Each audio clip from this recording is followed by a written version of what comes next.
বাবু, আমি যদি 2-4 দিন না খেয়ে থাকি তার জন্য কোনো অভিযোগ নেই, কিন্তু আমার ছেলে যদি একবেলা না খেয়ে থাকে তখন আমার মৃত্যু যন্ত্রণা থেকেও বেশি কষ্ট হয়। ওঠো তুমি। মা তার সন্তানকে এতটা ভালোবাসে, তাহলে আমার মা তো আমাকে এতটাই ভালোবাসতো। আমার মা আমাকে কোলে নিয়ে কতই না আদর যত্ন করত। আর কখনো পড়ে গিয়ে ব্যথা পেলে মা নিজেই কষ্ট পেত। আর সেই মাকে আমি বইয়ের কথা শুনে কতই না কষ্ট দিয়েছি। আমার এখনই গিয়ে মায়ের কাছে ক্ষমা চাইতে হবে। তুমি এখানে দাঁড়াও, আমি একটু আসছি।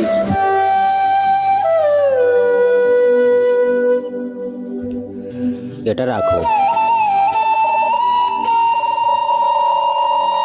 চলো।